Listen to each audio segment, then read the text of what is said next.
Bem-vindo ao canal de leitura da Inês. Aqui você encontra leituras narradas de grandes obras da literatura clássica, ideais para relaxar, refletir e adormecer. Inscreva-se e transforme a leitura em um ritual.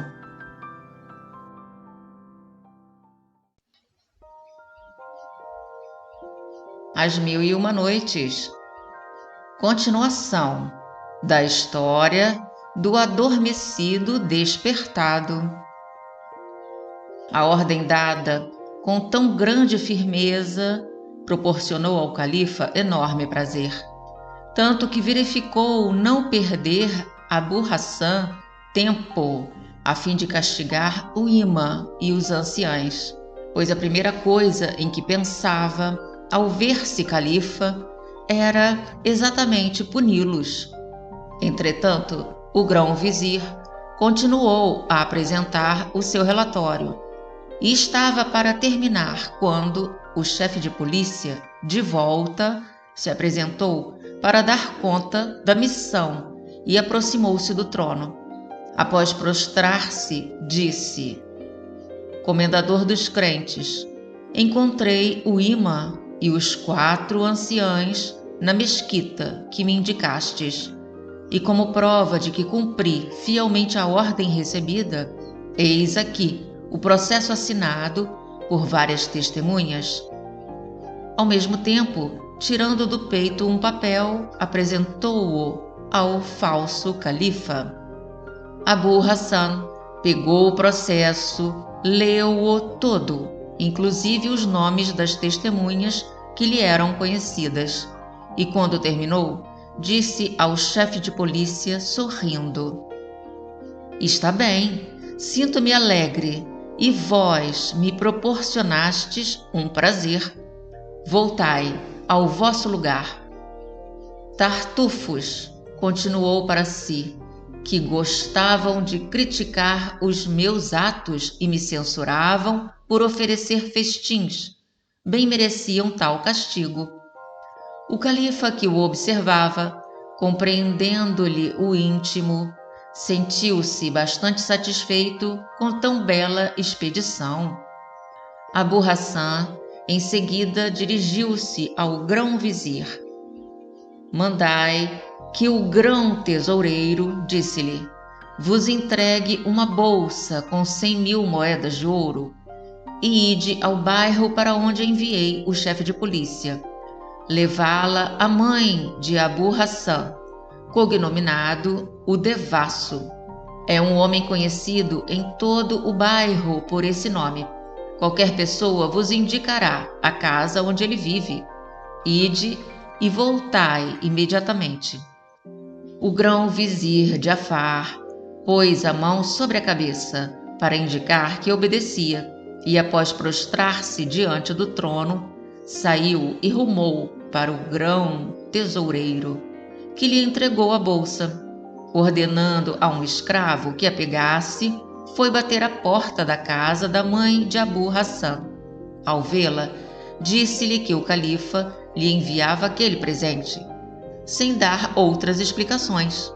Ela o recebeu surpresa, não imaginando o que podia ter levado o califa a conceder-lhe tão grande dádiva. Durante a ausência do grão-vizir, o chefe de polícia expôs vários assuntos concernentes às suas funções. Quando o grão-vizir tornou a entrar numa sala do conselho e assegurou a Abu Hassan que cumprira a ordem recebida, o chefe dos eunucos, Mesrur, que entrara no palácio, após acompanhar Abu Hassan até o trono, voltou e por um sinal deu a compreender a vizires, emires e oficiais que o conselho estava terminado e que todos podiam retirar-se. Foi o que fizeram estes, despedindo-se com uma profunda reverência aos pés do trono. Só ficaram perto de Abu Hassan os oficiais da guarda do califa e do grão-vizir. Abu Hassan não se demorou no trono do califa, desceu como subira, isto é, auxiliado por Mesrur e por outro oficial dos eunucos, que o acompanharam até o aposento de onde ele saíra. Entrou precedido pelo grão-vizir, mas apenas deu alguns passos. Sentiu urgente necessidade física. Imediatamente abriram-lhe um gabinete limpíssimo com piso de mármore e apresentaram-lhe chinelos de seda bordada de ouro. Abu Hassan pegou-os e, como não soubesse para que serviam, colocou-os no interior de uma das mangas bastante largas. Como sucede quase sempre, quando nos rimos mais de uma bagatela do que de algo importante, pouco faltou para que o grão-vizir, Mesrur e todos os oficiais do palácio desatassem a rir e estragassem toda a brincadeira. Conseguiram, porém, conter-se, e o grão-vizir foi, finalmente, obrigado a explicar-lhe que devia calçá-los para entrar no gabinete. Enquanto Abu Hassan permanecia lá, o grão-vizir foi ao encontro do califa, que se havia postado em outro ponto para continuar a observar Abu Hassan, sem ser visto, e contou-lhe o que acabava de acontecer. O califa mais uma vez se divertiu. Abu Hassan saiu do gabinete. Mesrur, caminhando à sua frente para mostrar-lhe a direção, conduziu-o ao aposento interior, onde estava posta a mesa. A porta de comunicação foi aberta e vários eunucos correram a avisar as tocadoras que o falso califa estava se aproximando. Imediatamente começaram um concerto de vozes, com tal satisfação de Hassan, que ficou arrebatado de prazer, sem saber o que pensar do que via e ouvia. Se for um sonho, refletia, é um sonho bem longo, mas não pode ser. Sinto-me bem, raciocino, vejo, caminho, ouço. Seja o que for, confio em Deus. Não posso deixar de crer, todavia, que não sou o comendador dos crentes. Só existe um comendador dos crentes, que viva no esplendor que me rodeia. As honras e os respeitos que me prestam, as ordens que dei e que foram executadas, são provas suficientes. Enfim, Abu Hassan acabou por se convencer de que era realmente o califa e o comendador dos crentes, quando se viu num salão magnífico e espaçoso. O ouro mesclado às cores mais vivas fulgia por toda parte. 7 grupos de tocadoras, umas mais lindas que as outras, enchiam o salão, e 7 lustres de ouro de 7 ramos pendiam de vários pontos do forro, onde o ouro e o azul, engenhosamente combinados, produziam um efeito maravilhoso. No meio via-se uma mesa com 7 grandes pratos de ouro maciço que perfumavam o salão com o aroma de especiarias e âmbar, condimento de deliciosas carnes. 7 jovens mulheres de pé, formosíssimas, vestidas com os tecidos mais ricos e fulgurantes, rodeavam a mesa. Cada uma delas segurava um leque, de que se serviram para renovar o ar a Abu Hassan, enquanto ele estivesse à mesa. Se houve jamais mortal encantado, foi Abu Hassan, ao entrar no magnífico salão. A cada passo não podia deixar de deter-se para contemplar à vontade todas as maravilhas que se lhe apresentavam. Voltava-se todo instante de um lado ou de outro, com o enorme prazer do califa, que o observava cuidadosamente. Finalmente, avançou até o meio e pôs-se à mesa. Imediatamente, as 7 formosas mulheres agitaram o ar com os seus leques para refrescá-lo. Abu Hassan olhava-as uma depois da outra, e após admirar a graça com a qual desempenhavam o seu papel, disse-lhes com um sorriso que julgava bastar uma delas para lhe proporcionar todo o ar necessário, e quis que as outras 6 se sentassem à mesa com ele, 3 à direita e 3 à esquerda, para fazer-lhe companhia. A mesa era redonda, e Abu Hassan mandou que se colocassem em volta, para só encontrar criaturas agradáveis e divertidas para onde quer que olhasse. As 6 mulheres obedeceram, mas Abu Hassan percebeu que elas não comiam por respeito, o que fez com que ele mesmo as servisse, convidando-as a comer. Perguntou-lhes em seguida como se chamavam, e cada uma satisfez a sua curiosidade. Tinham por nomes Pescoço de Alabastro, Boca de Coral, Face da Lua, Brilho do Sol, Prazer dos Olhos, Delícias do Coração. Abu Hassan dirigiu também a mesma pergunta a que segurava o leque e recebeu como resposta o nome de cana-de-açúcar.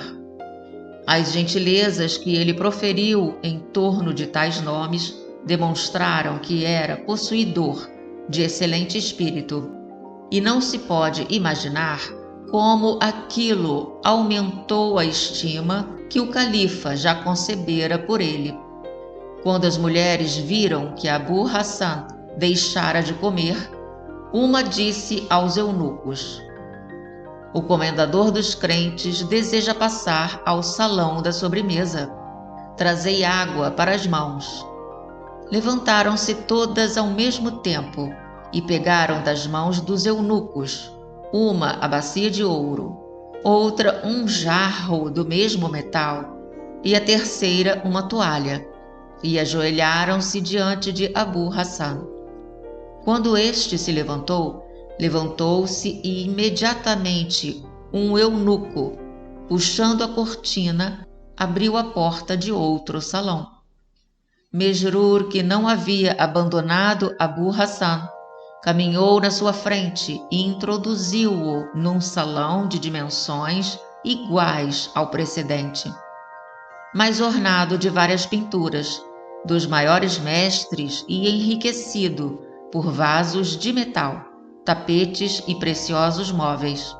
Havia nele 7 grupos de tocadoras, outras que não as do primeiro salão. Estes 7 grupos começaram um novo concerto mal Abu Hassan apareceu. Ornavam o salão outros 7 lustres, e a mesa posta no meio suportava 7 grandes bacias de ouro, contendo pirâmides de várias frutas, escolhidas e deliciosas. Em volta estavam de pé outras 7 mulheres, cada uma com um leque, mais belas que as primeiras. Aquilo proporcionou a Abu Hassan mais admiração ainda. Detendo-se, patenteou toda a sua surpresa. Avançou finalmente para a mesa e, após sentar-se e contemplar as 7 belezas, uma depois da outra, com um embaraço que denotava não saber a qual delas preferir, ordenou-lhes que deixassem os leques e se sentassem à mesa para comer com ele, dizendo que o calor não o importunava. Depois de se sentarem à sua direita e à sua esquerda, quis Abu Hassan, em primeiro lugar, saber como se chamavam, e soube que cada uma tinha um nome diferente dos das 7 mulheres do primeiro salão, e que os seus nomes significavam igualmente uma perfeição da alma ou do espírito, a distingui-las umas das outras. Abu Hassan alegrou-se e deu a conhecer a sua alegria por palavras de cortesia, apresentando a cada uma delas alguns dos deliciosos frutos à sua disposição. "Comei-os por mim", disse a cadeia dos corações à sua direita, apresentando-lhe figos, e tornai mais suportáveis as cadeias que trago desde o instante em que vos vi. E apresentando uvas a tormento da alma, disse: tomai estas uvas e fazei cessar sem demora o tormento que por vossa causa me aniquila. E assim com as demais criaturas.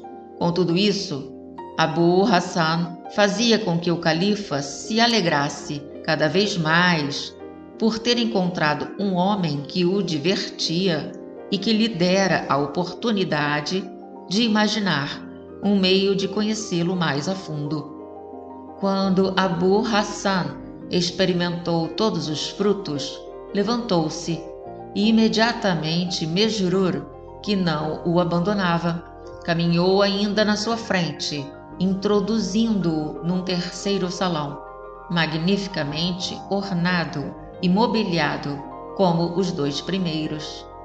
Abu Hassan ali encontrou outros 7 grupos de tocadoras e outras 7 mulheres, em redor de uma mesa com 7 bacias de ouro, repletas de doces de diferentes cores e feitios.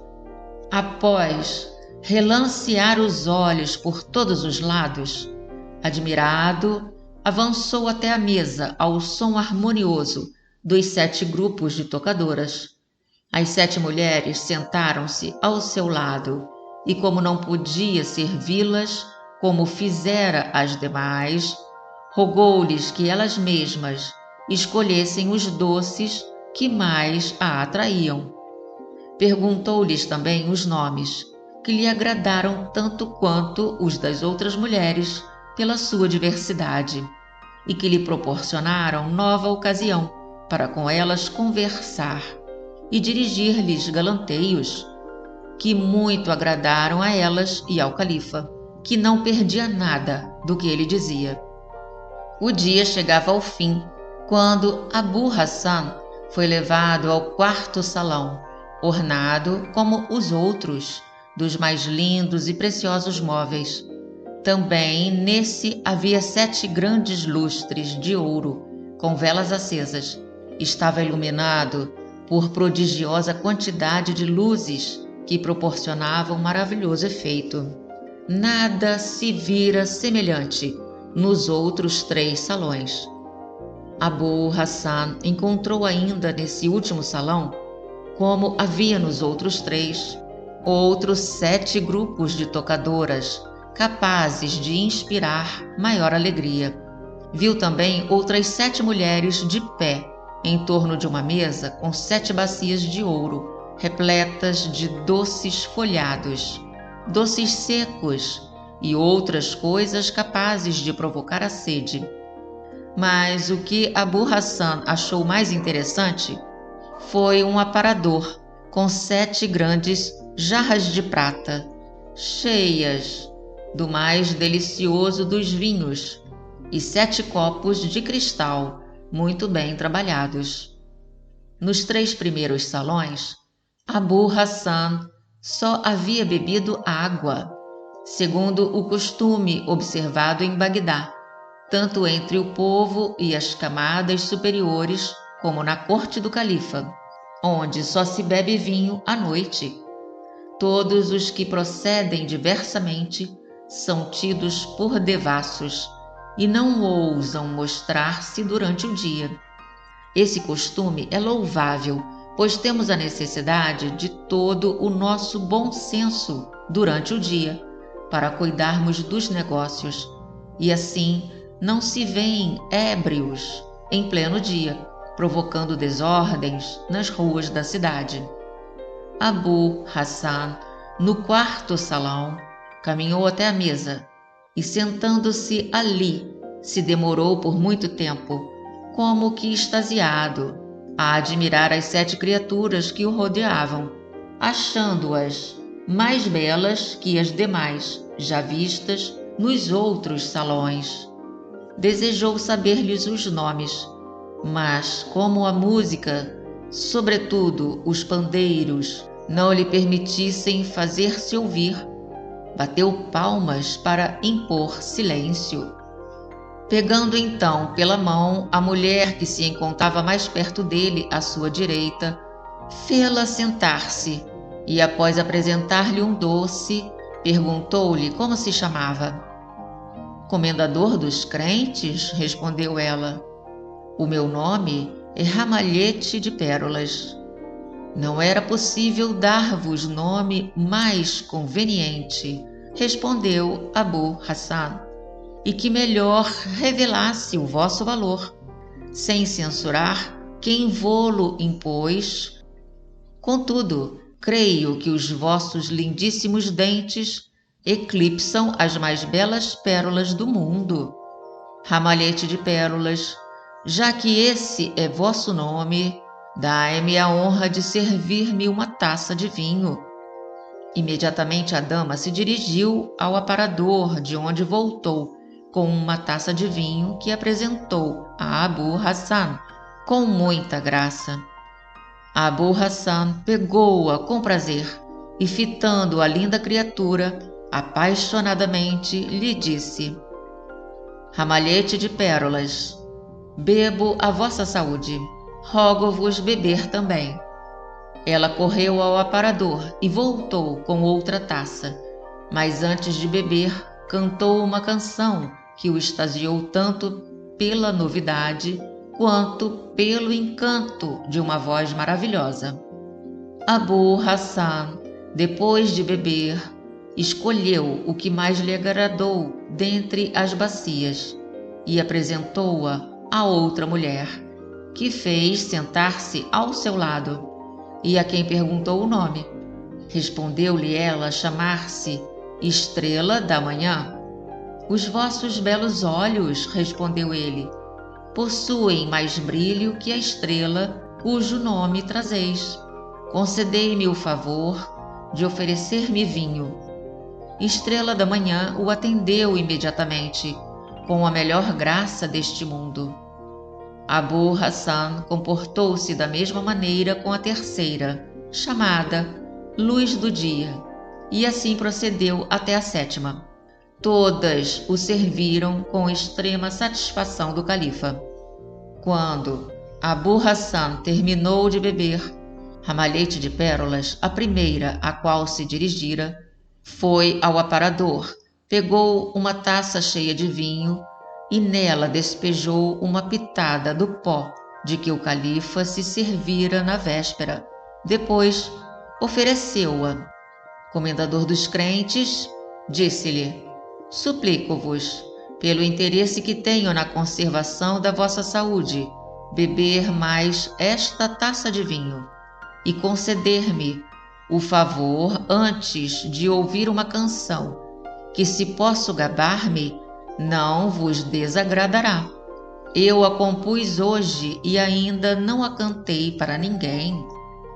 Concedo-vos a permissão com prazer, disse-lhe Abu Hassan, pegando a taça que ela lhe oferecia, e ordeno-vos, como comendador dos crentes, que a canteis para mim, certo de que uma criatura formosa como vós só pode compô-las agradabilíssimas.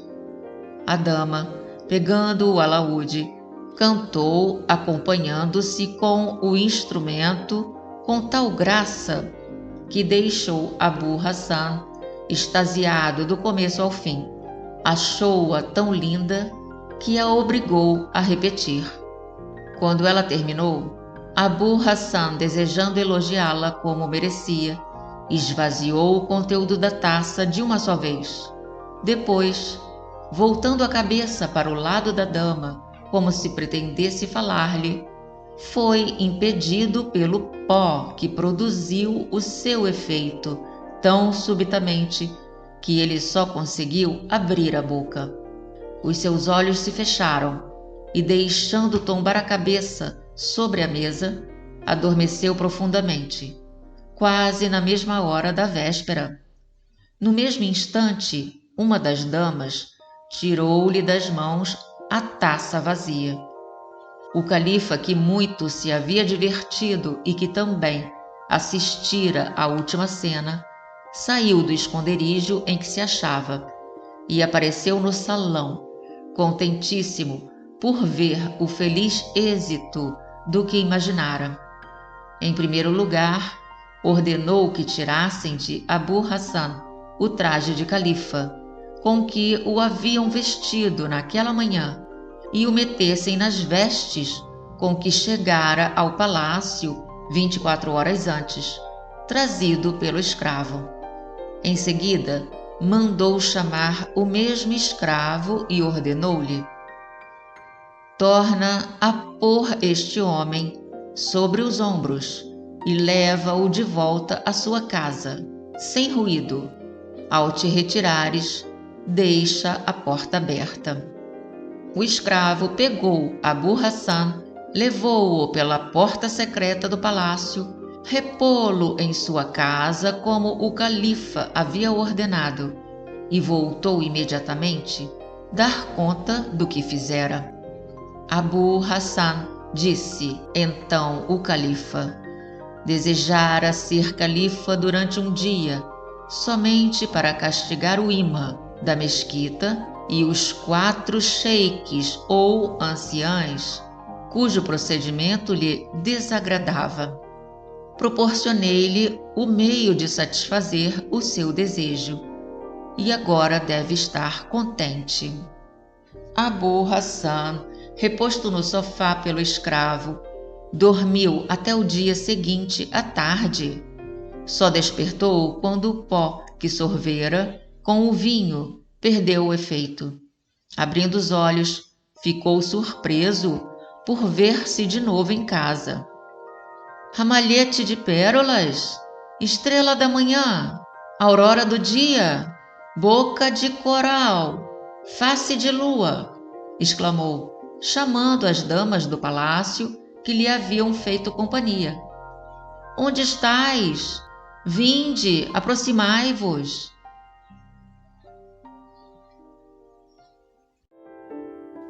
Se quiser continuar comigo em outras histórias, o canal está aqui.